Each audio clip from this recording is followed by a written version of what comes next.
Hello everyone.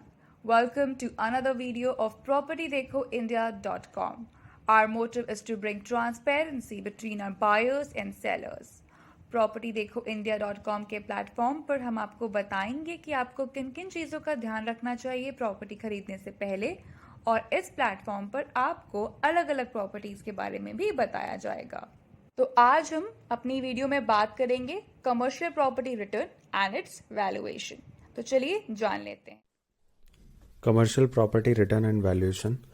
हमारे पास property की right value find करने के 3 तरीके हैं, और इसके अलावा हम रिटर्न भी कैलकुलेट करेंगे कि हम कैसे रिटर्न फाइंड आउट करते हैं कि हमारी प्रॉपर्टी जो है वो कितना रिटर्न दे रही है। सबसे पहले हम आते हैं वैल्यूएशन पे। तो 3 तरीके कौन कौन से हैं? सबसे पहला तरीका है फेयर मार्केट वैल्यू, दूसरा तरीका है रेंट यील्ड मेथड, तीसरा तरीका है land and building method. Fair market value में क्या करते हैं, माना हमने कोई प्रॉपर्टी देखी, वो 1000 स्क्वायर फीट की है, और जो प्रॉपर्टी हमें पसंद आई उसने हमें प्राइस बताया 10,000 रुपीज़ पर स्क्वायर फीट का। तो इसका मतलब टोटल प्राइस हो गया प्रॉपर्टी का 1 करोड़ रुपीज़।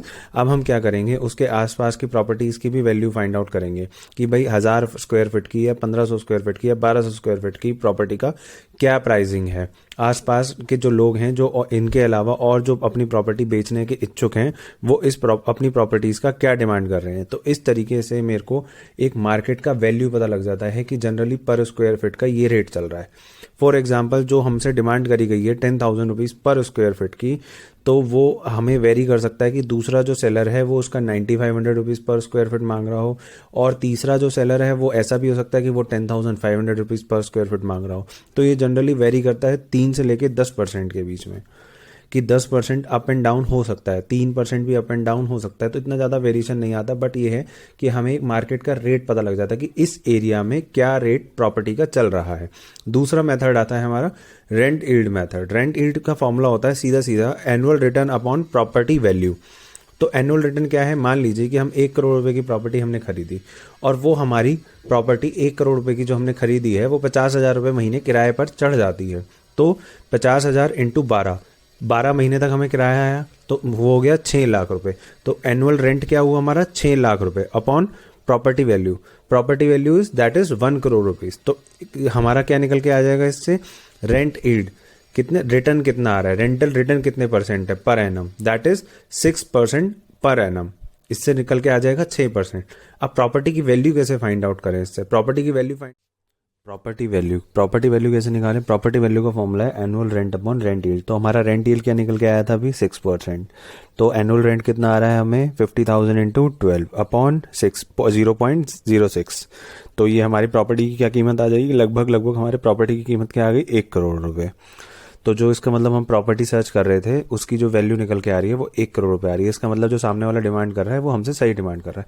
अब हम एक तीसरा मेथड ट्राई करते हैं, land and building method.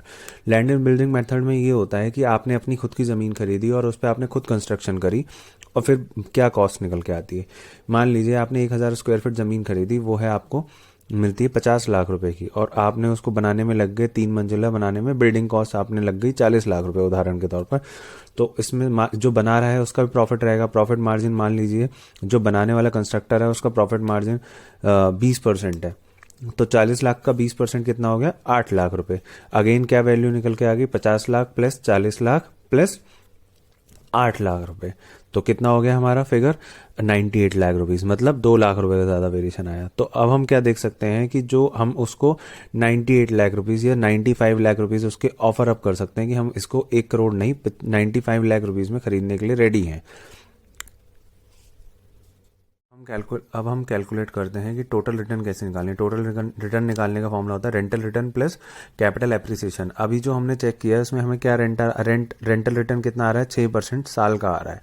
Plus मान लीजिए कि आपकी संपत्ति 1 करोड़ रुपए की है, तो हर साल उस पर कम से कम 10% का तो एप्रिसिएशन होता ही है। आज मैंने 1 करोड़ रुपए की ली, तो 1 साल बाद शायद उसकी कीमत 1 करोड़ 10 लाख रुपए हो जाए।